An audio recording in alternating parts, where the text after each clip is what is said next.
देखिए classification of polynomials, polynomials based on degree और polynomials based on number of terms. Number of terms के बारे में हम लोगों को पता है, ठीक। और डिग्री क्या होता है, डिग्री भी पता है। जो सबसे बड़ी पावर होती है हमारे पास, जो पॉलिनोमियल रहेगा उसमें उस वेरिएबल्स, जो वेरिएबल्स है उसकी सबसे बड़ी पावर क्या होती है, डिग्री होती है उस पॉलिनोमियल की। तो यहाँ क्या कोई वेरिएबल है, ये पॉलिनोमियल हमने लिख रखा है, यहाँ पर कोई वेरिएबल है, कोई वेरिएबल नहीं है, ना तो एक्स है, ना तो वाई है, ना तो जेड है, इसलिए क्या है, कांस्टेंट है। डिग्री इज इक्वल टू हमने लिख लिया क्या है, 0। मोनोमियल, मोनोमियल इसलिए हुआ क्योंकि एक टर्म है, इसको एक टर्म बोलेंगे। यहाँ पर जो ए लिख रखा है ये क्या है, एक टर्म है, तो ये क्या हो गया, मोनोमियल। मोनो मतलब एक होता है, मोनो शब्द किससे बना है, एक से, मोनो का मतलब एक हुआ, मोनोमियल हो गया। यहां पर अगर बात करें तो यहाँ पर दो टर्म है, एक ये वाला टर्म है ax और दूसरा टर्म क्या है, b वाला है, तो लीनियर हो गया। और डिग्री क्या है, डिग्री अगर 1 है तो उसको हम क्या बोल सकते हैं, लीनियर पॉलिनोमियल्स है, लिखा रहता है लीनियर पॉलिनोमियल्स। लीनियर इसलिए क्योंकि यहाँ पर डिग्री क्या है, x की मैक्सिमम पावर कितनी है, वेरिएबल्स की मैक्सिमम पावर कितनी है, 1 है।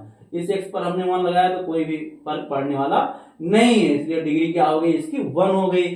अब बेस जाएंगे डिग्री पे हम बात करेंगे तो लीनियर पॉलिनोमियल हो गया। लेकिन टर्म पर बेस क्या हो गया, बाइनोमियल। बाई मतलब होता है दो, हाँ, टर्म कितने हो गए, दो टर्म हो गए। हमने बोला कि एक टर्म ax वाला और दूसरा टर्म क्या, b वाला हो गया, इसलिए क्या हो गया, बाइनोमियल हो गया। अगर टर्म पर हम बेस पॉलिनोमियल बोलेंगे इसको, तो ये क्या हो गया, सारे क्या स्टैंडर्ड फॉर्म है, पॉलिनोमियल्स के स्टैंडर्ड फॉर्म होते हैं। स्टैंडर्ड फॉर्म किसे कहते हैं, सबसे पहले सबसे बड़ी वाली पावर, उसके बाद उससे छोटी वाली पावर, उसके बाद उससे छोटी वाली पावर, और सबसे लास्ट में कौन सी, कांस्टेंट टर्म अगर है तो उसको लिख देते हैं, तो वो होता है स्टैंडर्ड फॉर्म ऑफ पॉलिनोमियल्स। तो इसमें इधर जो हमने लिख रखा है पॉलिनोमियल्स का, वो सारे क्या है, स्टैंडर्ड फॉर्म है। सबसे बड़ी पावर पहले लिखते आ रहे हैं। यहां पर हम बात करें टर्म कितने हो गए, एक टर्म ये हो गया, एक टर्म ये हो गया, एक टर्म ये हो गया, तो 3 तो टर्म हो गए। यहाँ पर लिख रखा है 3 टर्म हो गए, तो ट्राई शब्द 3 से बना है, ट्राई मतलब होता है 3, तो ट्राइनोमियल्स हो गया ये। अब बात करें डिग्री, इसमें मैक्सिमम पावर x की कितनी, 2 है, तो डिग्री इज इक्वल टू 2, तो क्वाड्रेटिक बोलेंगे। अगर डिग्री पर बेस बोलेंगे इस पॉलिनोमियल्स को तो क्या हो गया, क्वाड्रेटिक पॉलिनोमियल है। फिर ऐसे ही चौथा वाले पे आइए, तो ax³ plus bx² plus cx plus d, इसमें कितने जो है टर्म है, एक टर्म ये, दूसरा टर्म ये, तीसरा टर्म ये, चौथा टर्म ये, 4 टर्म है, ठीक। 4 टर्म होंगे तो मोर देन 3 टर्म्स हो जाता है, तुरंत क्या हो जाता है, पॉलिनोमियल्स हो जाता है।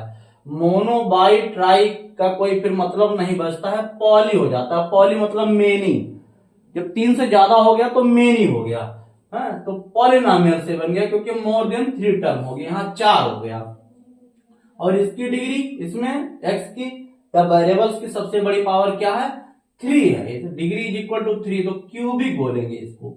डिग्री अगर 3 आ गई तो क्यूबिक पॉलिनोमियल, अगर बेस्ड ऑन डिग्री बोल रहे हैं तो क्यूबिक पॉलिनोमियल बोलेंगे। अब ऐसे ही अगर बात करने हैं, यहाँ टर्म कितने हैं, एक टर्म, 2 टर्म, 3 टर्म, 4, फिर 5 टर्म दे रखे हैं, 5 टर्म दे रखे हैं, तब भी क्या बोलेंगे, पॉलिनोमियल्स ही बोलेंगे, क्योंकि जैसे ही 3 से ज्यादा टर्म होगा वो क्या बन जाएगा, पॉलिनोमियल्स बन जाएगा।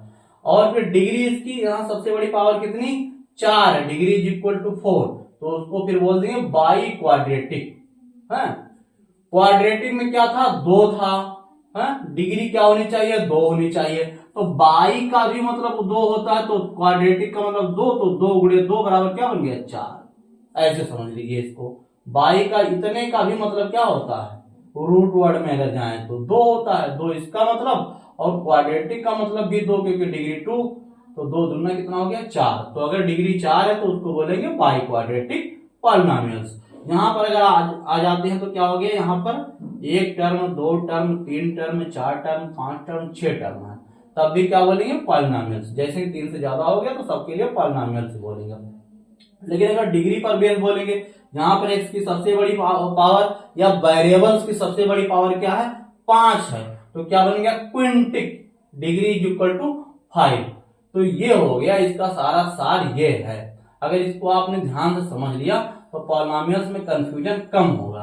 यहाँ कोई जरूरी नहीं, यहाँ y में भी हम लिख सकते थे, तो फिर बोलते हैं इन वेरिएबल y, यहाँ पर इन वेरिएबल x है, पॉलिनोमियल्स इन वेरिएबल x, तो फिर अगर y में लिख रखते हैं तो पॉलिनोमियल्स इन वेरिएबल y ये लिखते हैं।